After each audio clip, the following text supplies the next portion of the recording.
Assalamualaikum warahmatullahi wabarakatuh. Kembali lagi di channel Ari Kurniawan 13. Oke teman-teman, video ini direkam menggunakan Redmi Note 10S di resolusi 4K 30 fps. Sekaligus saya mencoba apakah HP ini di harga 1,4 jutaan layak nggak sih kalau cuma kebutuhannya ngonten-ngonten aja. Nah ini saya kasih contoh ya.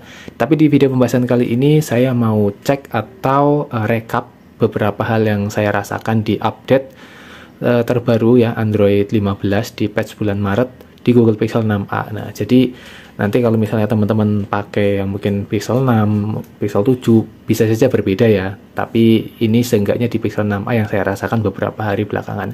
Yang pertama adalah saya udah cek performa dari baterainya. Nah, ini ada peningkatan. Jadi penggunaan yang pertama ini saya di jam 15.53 ini ya. Udah saya screenshot 15.53 atau sore mau jam 4. Sisa baterai di 39%. Dengan estimasi hingga 19.30 atau jam setengah 8 malam kalau misalnya dipakai terus. Kalau enggak ya berarti akan bertambah waktunya. Dan penggunaan tersebut jaringannya itu kombinasi ya antara WiFi dan seluler, karena saya kadang di beberapa tempat kayak di kos menggunakan WiFi, ketika pergi keluar ya menggunakan seluler. Jadi kombinasi aja, nggak yang cuma seluler aja, nggak yang WiFi aja. Mungkin kalau ini WiFi full seharian bisa lebih dari 5 jam. Dengan sisa 39% saya dapat screen on time di 5 jam 15 menit ya. Ini 5 jam 15 menit. Dan yang saya suka adalah untuk grafiknya ya. Itu grafiknya tidak ada yang tiba-tiba anjlok. Nah itu kalau biasanya beberapa HP yang udah tiba-tiba anjlok itu ada ya mulai trouble lah, mungkin baterainya atau pemakaiannya udah cukup lama. Nah di HP ini, di Pixel 6a ini cukup rata ya. Lepas charger itu sekitar 735 ya, jadi setengah 8 gitu sebelum saya berangkat kerja di 100%. Nah jadi ada juga yang tanya, ngecas HP itu sebaiknya 100% nggak sih?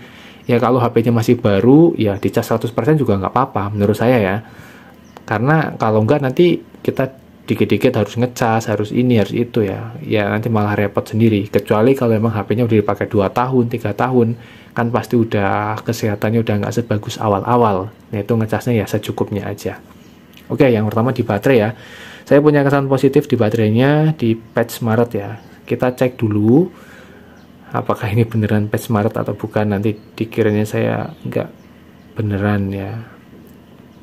5 Maret 2025 dengan update sistem keamanan Google Play-nya di 1 Januari 2025. Android-nya versi 15 ya. Nih, saya belum upgrade ke yang beta 16 ya, karena baru beta 3. Beta 2.1 ding kalau nggak salah. Nanti kalau di beta 3 atau beta 4 biasanya udah enak tuh untuk dipakai. Nah, berikutnya adalah fitur, entah ini udah ada lama atau baru, saya tidak ngecek bagian ini ya. Tapi di sini tuh ada buat ngecek suhunya. Nah, di bagian sini ya, teman-teman cari aja di baterai, terus diagnostik baterai, ponsel sangat panas. Nah, di penggunaan saya belum pernah sampai merah ya. Ya, kemungkinan itu sangat berpengaruh dengan suhu ruangan atau teman-teman berada di mana. Lingkungan atau tempat tinggal teman-teman juga sangat berpengaruh. Di tempat saya rata-rata ya mentok-mentok di kuning itu saat bermain game. Dan sejauh ini di Pixel 6a ini ketika main gamenya saya Mobile Legends aja sih. Tapi saya belum pernah pakai cooler atau pakai kipas ya, kipas pendingin gitu. Nggak pakai itu pun selama bermain misalnya full rank 5 kali game juga nggak masalah, nggak ada penurunan FPS. Mungkin ada tapi nggak kerasa, nggak sampai yang mengganggu. Ya biasa aja di sini ya, normal, hangat iya, panas iya, tapi nggak sampai yang bikin tangan tidak mau memegangnya ya. Jadi sejauh ini normal dan ya wajar-wajar aja. Rata-rata di sini ya 33,7. Kalau misalnya pemakaiannya intens ya nanti di kuning-kuning gini dikit. Saya sih belum pernah mencapai di atas 47 derajat ya, belum pernah. Di HP ini terutama ya. Berikutnya lagi ini udah ada yang komplain nih kemarin. Jadi fitur batasi sampai 80%, ternyata tuh waktu pertama kali dicoba di awal patch Maret ya, dia tetap bisa ngecas sampai 100%. Nah, jawabannya ada yang sudah coba, ternyata itu hanya pertama kali. Jadi semacam lagi kalibrasi karena itu patch yang baru. Saya dengar-dengar juga, belum saya pastikan sih, kernelnya itu baru ya, kemungkinan diadaptasi lagi. Setelah pengisian pertama 100%, di penggunaan berikutnya, dan pengisian berikutnya kalau ini diaktifkan, dia hanya akan mengisi sampai 80%. Itu udah ada yang share di Facebook, teman-teman cari aja di grup Google Pixel Indonesia. Nah, itu tentang baterai ya. Ya, sejauh ini yang terasa signifikan ya itu aja sih di bagian baterai. Lalu berikutnya notif nih. Jadi saya lupa pengaturannya ada di mana, ada di suara atau di mana ya. Tetapi di sini tuh ada fitur baru ketika ada notif, misalnya WA-nya tuh beruntun ya. 3 kali notif aja, beruntun. WA yang pertama itu volumenya akan volume normal, jadi volume notifikasi ini. Tapi nanti notif yang kedua dia akan lebih kecil. Lalu notif yang berikutnya juga sama, akan lebih kecil. Ini lebih kepada supaya tidak mengganggu ya. Saya nggak tahu letaknya di mana nih fitur ini. Karena waktu setelah update itu ada dikasih notif mau mengaktifkan itu atau enggak gitu. Saya biarkan aktif karena menurut saya itu penting supaya nggak terlalu berisik ya notif WA masuk. Itu pun nanti misalnya udah ada jeda sekitar 1 menit 2 menit akan kembali normal volumenya seperti notifikasi awal. Dia hanya akan menanggulangi notif yang beruntun banget terus gitu ya. Jadi volume-volume berikutnya itu akan lebih kecil. Menurut saya itu sangat membantu, tapi ada juga yang merasa nanti notif berikutnya nggak kedengeran atau apa ya, tinggal dinonaktifin aja. Cuma saya lupa ya naruh itu fitur ada di mana. Tadi mode jangan ganggu nggak juga. Ya teman-teman yang tahu bisa komen ya ada di bagian mana fitur tersebut. Selanjutnya adalah kamera ya. Kemarin juga ada kamera pembaruan ya, pembaruan untuk Gcam-nya. Nah ini saya coba mau foto. Ini ada yang nanyain juga, Bang, update kameranya kerasa nggak? Gimana ya? Saya tuh setiap update bulanan, tapes bulanan, yang kerasa banget kameranya ada peningkatan atau enggak itu ya waktu di fitur ya, fitur mengembalikan ini nih. Nah fitur ini aja. Kalau hasil gambar sih saya kayak kurang memperhatikan banget ya, dan nggak sampai ketika foto di zoom, wah ini detail nih, wah ini nggak sampai sejauh itu. Kalau menurut saya masih oke aja ya di pembaruan yang Maret ini. Untuk hasil foto dan lain-lainnya masih bagus-bagus aja, nggak ada masalah, detailnya masih oke. Nih lihat ya teman-teman. Nah barusan ada limitasi ternyata teman-teman di perekaman 4K 30 fps di Redmi Note 10s ya, kayaknya mentok di sekitar 8 menit dia langsung stop recording. Nah ini saya lanjutkan ya. Nah, di device saya ya normal-normal saja untuk hasil foto ya. Terus untuk video, ini yang selalu jadi masalah nih. Untuk perpindahan lensanya gimana? Udahlah, sampai sekarang tuh kalau di Android, kalau yang nggak harganya mahal banget ya, kayaknya nggak bakal bisa semulus yang teman-teman inginkan ya. Ya, kalau memang butuhnya semulus itu ya nggak usah beli Android ya. Ya, kalau bagaimanapun, kalau menurut saya, Pixel itu ada di posisi kedua untuk perpindahan lensa. Menurut saya ya, kecuali kalau teman-teman bandinginnya sama yang harga di atas 15 juta mungkin beda mungkin ya, kayak di Samsung atau di Vivo gitu ya. Tapi untuk unit yang kelas-kelas seperti ini, Pixel 6a, menurut saya ini udah bagus dibandingkan dengan beberapa HP mid-range lain atau HP-HP yang sekelasnya ya. Ya nih kalau misalnya direkam.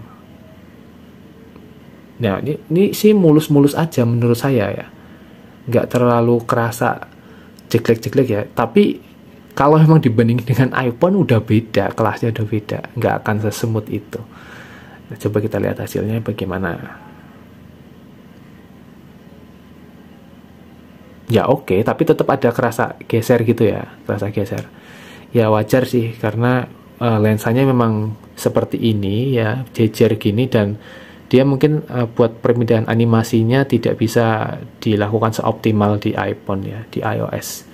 Ya sudah, tapi yang jelas untuk di patch bulan Maret ini menurut saya ya normal-normal saja ya, nggak ada keluh kesah ini itu sih di kameranya. Gambarnya tetap jernih-jernih aja, oke-oke aja.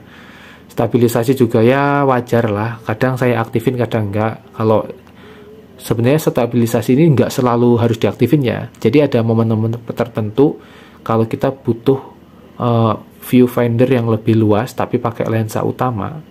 Nah, itu stabilisasinya harus dinonaktifin. Karena dia kalau kita aktifin stabilisasinya dia akan sedikit ngezoom. Ya, itu kompensasi aja sih sebenarnya. Dan juga kalau stabilisasi ini dinonaktifin, itu gambarnya lebih tajam karena nggak ngezoom beberapa kali gitu ya. Tapi ya teman-teman harus melakukan settingan atau shooting yang steady gini ya, bukan yang gerak. Kalau yang gerak misalnya membutuhkan itu ya teman-teman harus pakai gimbal ya. Untuk fitur lainnya kayak, nah ini sinematik ya, namanya geser. Dulu tuh namanya cinematic pan. Ini bukan sinematik yang belakangnya ngeblur gitu ya, kayak yang di Pixel 7 atau di iPhone 13 series ke atas, tapi ini lebih sinematik movingnya. Jadi kalau geser kayak gini tuh teman-teman nggak akan gemeretak atau goyang gitu ya, misalnya gini nih. Dah cukup segitu aja, dia gambarnya udah slow sendiri. Tuh, udah enak dilihat. Yang sinematik yang dimaksud tuh itu ya. Kembali ke versi kernel ya. Jadi di sini versi kernelnya tuh di 6.1.99. Saya sih nggak screenshot untuk kernel yang sebelumnya di bulan Februari dan bulan-bulan sebelumnya ya. Tapi katanya ada yang komen itu bahwa versi kernel itu berubah. Kenapa versi kernel itu sangat berpengaruh? Saya waktu dulu masih sering oprek-oprek HP ya, versi kernel itu sangat berpengaruh teman-teman. Dia bisa berpengaruh ke pengecasan ya, speed pengecasan, terus bisa juga berpengaruh ke temperatur atau suhu saat digunakan harian, bisa juga berpengaruh ke stabilisasi sistem OS-nya, berpengaruh juga bisa ke kameranya juga bisa. Jadi versi kernel ini cukup menjadi framework yang cukup penting ya di basis Android. Nah, ketika ini update ya banyak yang nanyain ternyata masih banyak juga orang-orang yang suka oprek dan sangat memperhatikan hal tersebut. Oke, terima kasih teman-teman yang sudah kasih info tersebut. Entah ini valid atau enggak, tapi kayaknya sih memang kernelnya berubah ya. Android Pixel 6 series itu dengan chipset G1-nya memang terkenal panas, tapi setelah update dari beberapa OS yang ada dari 13, 14, 15, menurut saya sih ini ya ada beberapa perbaikan yang cukup terasa itu di temperatur memang. Jadi di awal-awal itu waktu saya pakai Pixel 6a ya beberapa kali memang saya membutuhkan kipas atau cooler, tapi juga itu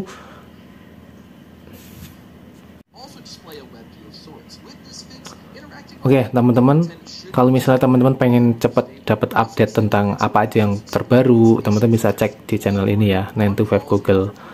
Biasanya di sini udah langsung bahas ketika patch-nya itu datang, besoknya atau malamnya udah dibahas sama mereka. Cukup cepet lah, tapi bahasa Inggris nggak apa-apa, ada subtitlenya juga. Nah, di sini teman-teman perlu ketahui bahwa update patch bulanan dari Google Pixel itu ada yang patch bulanan biasa, security patch ya. Ada juga yang fitur drop. Fitur drop itu biasanya penyematan fitur-fitur baru yang awalnya tuh bisa jadi hanya ada di HP-HP terbarunya mereka, kayak dulu tuh Circle to Search ya. Sekarang udah ada di HP-HP yang keluaran lebih lama, kayak ini nih Pixel 6 akan udah support Pixel Google Search atau Circle to Search gini ya. Jadi udah bisa. Nah, itu namanya fitur drop ya. Jadi fitur drop itu biasanya tandanya adalah ketika update bulanan biasa tapi ukuran filenya cukup besar ya, antara 300 MB sampai 500 MB. Itu biasanya ada satu fitur atau beberapa fitur yang disematkan. Nah, fitur-fitur tersebut juga setiap update itu ada juga yang hanya dinikmati oleh HP-HP terbarunya ya. Jadi nggak semuanya juga dapat gitu, nggak kayak misalnya Pixel 6 ya dapatnya mungkin yang cukup-cukup aja, nggak terlalu semuanya dapat gitu ya. Nanti kalau dapat HP-HP terbaru mereka nggak laku dong. Itu ya kuncinya, marketing juga. Isu yang terakhir saya dengar di update patch bulan Maret ini adalah haptic feedback ya. Di Pixel 7 nih banyak yang bilang haptic feedbacknya nggak enak banget gitu. Di Pixel 7, 7 Pro gitu ya. Menurut saya di Pixel 6a ini enak-enak saja ya. Lagi-lagi karena saya nggak terlalu sensitif mungkin ya dengan perubahan yang terlalu sedikit atau tipis itu. Menurut saya sih selama nggak delay gitu ya dan nggak kacau ininya ya pengetikannya ya oke-oke aja. Dan haptic feedback di sini juga menurut saya paling enak sih di HP-HP yang pernah saya coba ya di Google Pixel. Dan iPhone 11 waktu itu saya pakai juga ya masih di bawahnya dikit lah, tipis-tipis aja. Ini paling enak. Dibanding dengan Redmi Note 10S, oh tentu saja jauh. Oke teman-teman, mungkin itu aja ya untuk video kali ini. Semoga informasi ini memberikan tambahan buat teman-teman ya. Mungkin jadi bahan diskusi dan lainnya silahkan di kolom komentar. Terima kasih. Wassalamualaikum warahmatullahi wabarakatuh.